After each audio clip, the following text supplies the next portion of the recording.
Halo sahabat literasi dimanapun berada. Baik, assalamualaikum warahmatullahi wabarakatuh. Salam merdeka. Enggak, bukan salam merdeka ya, tapi salam literasi ya, salam pembelajar untuk anda semua. Syukur alhamdulillah pada kesempatan hari ini saya Hermanto bisa menyapa sahabat dimanapun berada dengan keadaan sehat walafiat ya. Semuanya sehat ya, alhamdulillah. Baik, izin untuk membuka masker ya. Baik, syukur alhamdulillah pada kesempatan hari ini sekali lagi saya bisa menyapa sahabat-sahabat semua dari Sabang sampai Merauke, dan sungguh sangat bahagia sekali hari ini saya bisa menyapa teman-teman di channel YouTube Pak Hermanto di sini. Dan pada kesempatan kali ini Pak Hermanto akan menjelaskan tentang bagaimana laporan membaca kritis artikel jurnal. Setelah pertemuan yang lalu, wah hiruk pikuk ya teman-teman, menemukan satu artikel jurnal, siapa cepat dia dapat, karena memang kelas ada kelas banyak ya, sehingga berebutan gitu ya, sehingga waduh ini alhamdulillah HP Pak Hermanto tidak sampai hang gitu ya. Bagaimana satu kata hari kemarin?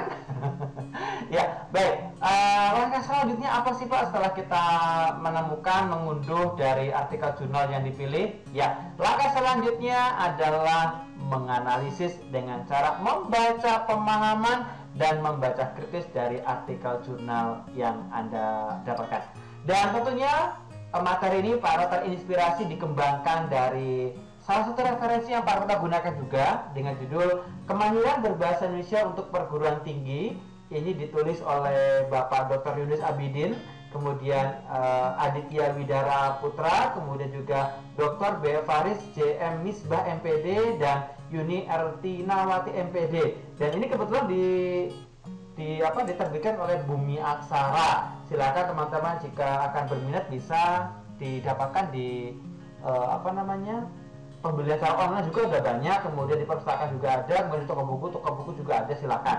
Ini Pak Hermanto gunakan untuk mengembangkan materi tentang bagaimana laporan membaca kritis artikel jurnal, walaupun di sini adalah laporan membaca buku, tetapi Pak Hermanto bahasakan kembali menjadi laporan membaca kritis artikel jurnal. Paham ya? Oke, baik. Ini ada contoh di layar ya, ada contoh di layar ini ya, memunculkan bagaimana teman-teman itu setelah mendapatkan artikel, kemudian membaca pemahaman, kemudian juga mengembangkan menjadi sebuah laporan. Tahap yang pertama, silakan teman-teman tuliskan saja identitas laporan membaca kritis artikel jurnal. Nah, tuliskan saja dengan menggunakan huruf kapital semua. Kemudian tuliskan ya judul artikel yang Anda dapatkan itu apa. Misalkan ini contoh loh ya. Ya, pengembangan bahan ajar interaktif, kompetensi memproduksi teks prosedur kompleks yang bermuatan kesantunan bagi bla bla bla bla. Kemudian dituliskan karyanya siapa penulis artikel ini. Ya, tuliskan di sana. Kalau hanya satu orang silakan tuliskan. Kalau lebih dari 2 orang silakan tuliskan penulis pertama dan kemudian menuliskan dan kawan-kawan gitu ya. Oke.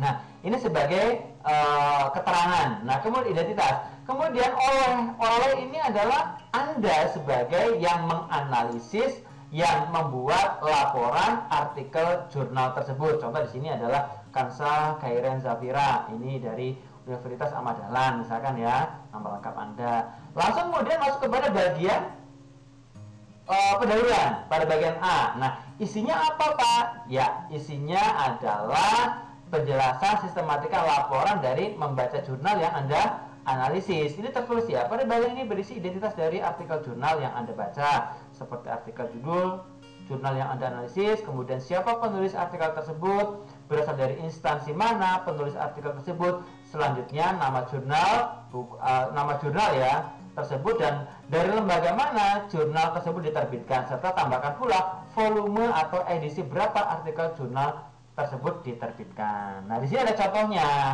ya.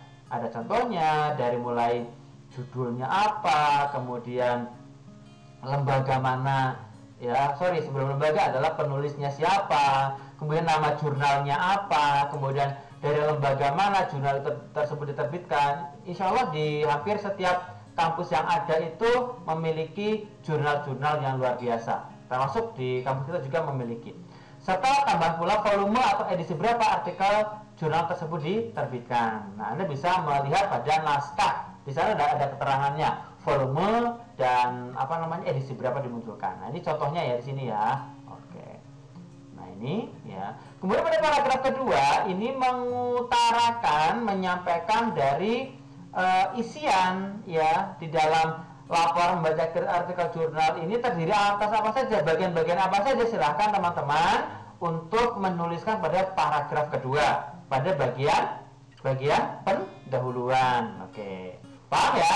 Nanti kalau tidak paham bisa nanti tanya di WA grup ya, atau japri ke Pak Hermanto, atau bertanya saja di channel YouTube yang Pak Hermanto berikan. Nah, sudah ya bagian pendahuluan ya. Nah, masuk kepada bagian B ya, ringkasan artikel jurnal. Nah, isinya apa Pak? Jelas, isinya adalah menuliskan ringkasan dari artikel yang akan Anda analisis. Buatlah semacam rangkuman singkat yang dituliskan dalam bentuk paragraf-paragraf. Bisa juga Anda adopsi dari abstrak pada bagian awal atau bagian atas ya, artikel yang Anda kaji. Kan ada ya, abstrak itu kan ada. Silakan teman-teman adopsi, tapi maksudnya jangan copy paste dari sana. Dibahasakan kembali ya, atau diparafrasekan kembali sehingga tidak sama persis, walaupun intinya adalah sama.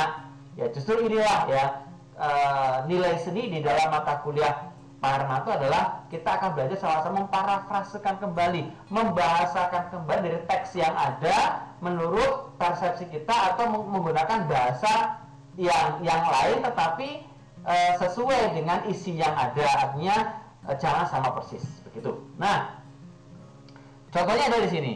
Nah, ya dimunculkan seperti ini ya pada bagian ringkasan. Kenapa? Nanti ringkasan ini punya hubungannya nanti dengan pembahasan ya. Nah, munculkan di bagian C pembahasan dari artikel jurnal. Nah, isinya apa Pak? Jelas isinya adalah pemaparan ya, penjelasan atau pembahasan dari bagian sebelumnya, yaitu pada bagian ringkasan artikel jurnal ya. Sehingga kata kuncinya kalau pada bagian ringkasan itu ada 3 poin yang dibahas, yang dimunculkan, berarti pada pembahasan juga ada 3 ya, sehingga harus relevan dengan bagian sebelumnya.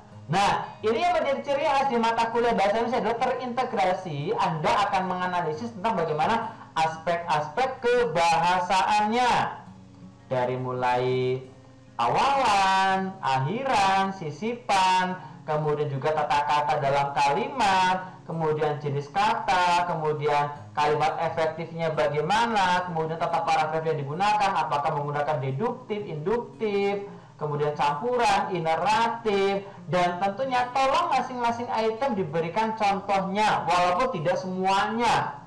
Ya, misalkan jenis paragraf yang digunakan rata-rata adalah menggunakan pola deduktif. Hal ini seperti contoh di bawah ini. Ya, 1 atau 2 atau 3 saja, tidak usah banyak-banyak. Karena laporan ini kan dibatasi. Berapa halaman coba? Ayo, maksimal 7 halaman A4. Minimalnya berapa Pak? 5 halaman. Tidak boleh kurang, nggak boleh lebih gitu ya. Sehingga disinilah seninya Anda untuk bisa membahasakan laporan ini minimal 5, maksimal 7. Paham ya? Oke.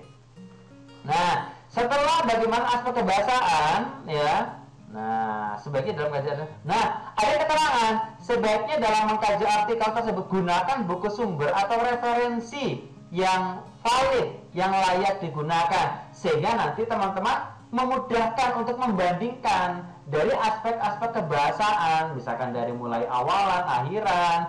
Pak, boleh nggak menambahkan sedikit teori? Boleh, selama itu sedikit dan mewakili dari informasi yang dimunculkan. Boleh, silakan ya, gunakan buku-buku yang relevan untuk bisa mengkaji bagaimana tata kata, kalimat, paragraf, baku dan tidak baku. Boleh, silakan ya, akan jauh lebih bagus lagi ketika dihadapkan dengan referensi yang dimunculkan. Baik, setelah aspek kebahasaan, lantas apa Pak? Bagian penutup. Nah, bagian penutup bagaimana? Ya, berdasarkan uraian kajian artikel dengan judul bla bla bla bla bla, dapat disimpulkan bahwa, nah silakan uraikan secara singkat saja dari pembahasan yang dimunculkan. Dan pada paragraf kedua, munculkanlah artikel ini. Nah, ini adalah justifikasi penilaian kritis Anda tentang bagaimana layak dan tidak layaknya itu bagaimana. layaknya karena apa? Silakan alasan-alasan itu dimunculkan. Ya, ketika ada menyatakan tidak layak karena apa? Silakan alasan-alasannya dimunculkan. Karena ini hak Anda untuk bisa menilai dari artikel jurnal yang Anda dapatkan. Paham ya? Oke, baik. Dan bagian terakhir adalah biodata penulis. Nah, biodata penulis ini isinya apa-apa? Jelas biodata Anda dari mulai nama, kemudian tempat dan tanggal lahir, kemudian alamatnya di mana, alamat media sosialnya bagaimana, hobi, cita-cita, hal yang disukai, hal yang tidak disukai, moto hidup, ya, nomor HP juga boleh kalau mau dimunculkan. Karena ini kan nanti sebagai bentuk kebersamaan di kelas. Karena ini kan polanya kan per kelas ya, sehingga nanti bisa menjadi semacam buku kelas gitu ya. Baik. Boleh juga menambahkan kalimat-kalimat motivasi boleh. Tetapi ingat, ya ini bukan CV, tetapi biodata penulis yang dinarasikan. Nah, diceritakan, ya bukan. Tidak boleh nama _2 Hermanto, tempat datang lahir Ciamis 5 Juni 1984, bukan ya. Kalau itu CV orang mau nyari kerja gitu ya. Tapi ini adalah biodata penulis yang dinarasikan. Sama seperti kalau Anda membaca buku-buku ya, di bagian akhir itu kan ada narasinya ya, diceritakan kembali. Nah, itu terkait dengan bagaimana sistematika yang terdapat di dalam laporan membaca kritis artikel jurnal. Nah, kekritisannya itu ada di bagian akhir. Anda mengkritisi layak dan tidak layak. Kenapa kemudian disebut dengan kritis? Ada pada bagian akhir, gitu ya. Dan di sini sudah ada kriterianya, ada catatan tambahan, ya. Panjang tulisan tidak lebih dari 7 halaman, kertas A4. Kemudian font yang digunakan adalah Georgia 12, spasinya 1,5. Kemudian rata kiri kanan atas bawah, gunakan standar umum saja ya. Oke. Laporan membaca kritis artikel jurnal ini dikumpulkan pada pertemuan yang akan datang. Berarti durasi waktu Anda adalah 7 hari sejak pengumuman ini dilakukan. Kenapa? Karena ini Anda masih pada siklus pertama, belum nanti siklus kedua dan ketiga adalah mengedit bersama-sama dari laporan Anda, sehingga nanti ketika dibukukan, ya, Pak sebagai editor, ya, nanti sudah minim letak kesalahan berbahasa. Dan kita belajar disinilah pola pembelajaran problem based learning itu dimunculkan. Belajar dari kesalahan-kesalahan, belajar dari kasus-kasus kebahasan, sehingga nanti tidak terjadi kesalahan-kesalahan di dalam penulisan ilmiah. Paham ya? Nanti silakan kalau tidak paham, sahabat-sahabat dimanapun berada bisa bertanya nanti di WA Group atau japri ke Pak Hermanto, atau bertanya di channel YouTube yang Pak Hermanto miliki. Dan tentunya boleh silakan teman-teman untuk bisa like, kemudian subscribe, kemudian juga share, ya tidak ada salahnya, tidak ada ruginya, karena nanti materi-materi up to date nanti akan Pak munculkan di dalam laman YouTube Pak Hermanto. Oke, tetap semangat, salam pembelajar, assalamualaikum warahmatullahi wabarakatuh.